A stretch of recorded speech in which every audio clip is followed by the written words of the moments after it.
Long before Interstate 40 crossed the mountains, before railroads wound through the valleys of western North Carolina, there was another road, a road carved through wilderness, mud, river crossings, and steep mountain gaps.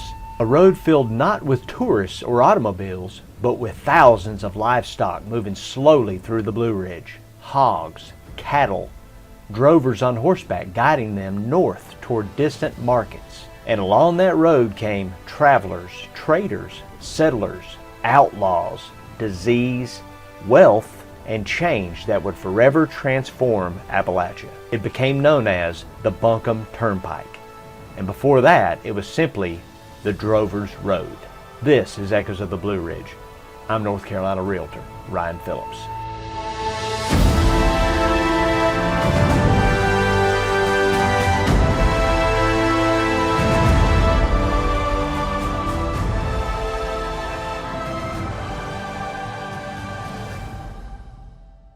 Today, it's difficult to imagine just how isolated the southern mountains once were.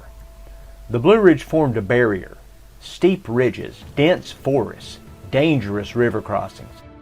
But even before modern roads existed, people were already moving through these mountains. First, indigenous trade routes, then frontier paths, then wagon roads, and eventually one of the most important early transportation routes in Appalachia, the Buncombe Turnpike. Long before the turnpike was formally built, mountain drovers were already using ancient paths through western North Carolina. Many followed older Cherokee trade routes. These narrow trails connected settlements along the mountains and allowed livestock to be moved north toward markets in Tennessee, Virginia, and beyond. The journey was brutal. Weeks on horseback through rain, mud, and mountain cold. Drovers slept outdoors beside their animals. River crossings could become deadly after storms, and theft was common, but the profits were worth it.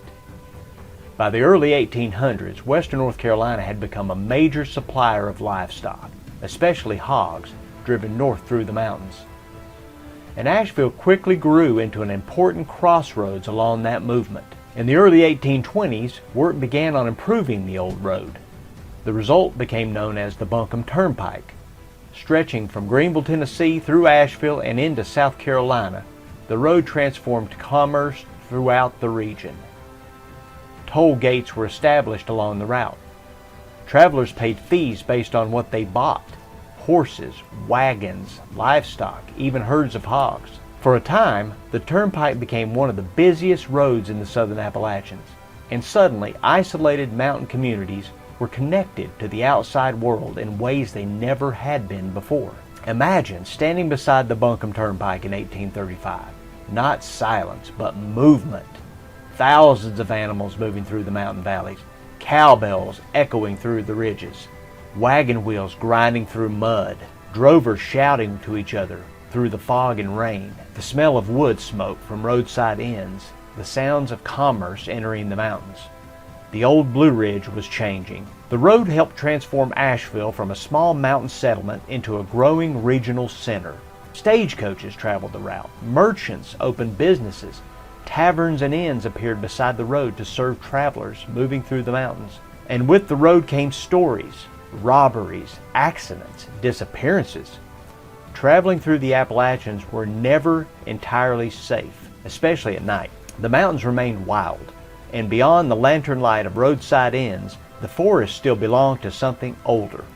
The Buncombe Turnpike did not emerge through empty land. Many portions of the route followed ancient indigenous pathways already used for generations by the Cherokee. The expansion of frontier roads often came alongside displacement. As settlers, commerce, and state power moved deeper into Appalachia, Cherokee control of the region steadily diminished. The road brought opportunity for some, but loss for others. And like much of Appalachian history, the story is both progress and tragedy at the same time.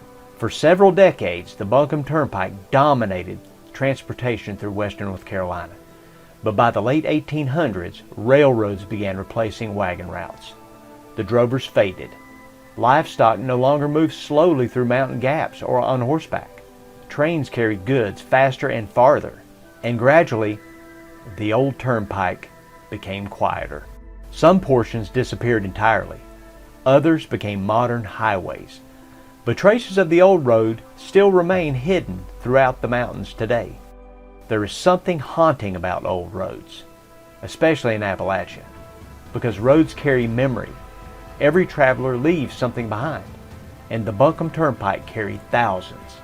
Cherokee traders, frontier settlers, mountain drovers, runaway slaves, soldiers, merchants, and families searching for a new life beyond the ridges. The road changed the mountains forever, but perhaps the mountains changed the travelers too. Because anyone who spends enough time in the Blue Ridge begins to understand something. These mountains do not easily let go of their stories.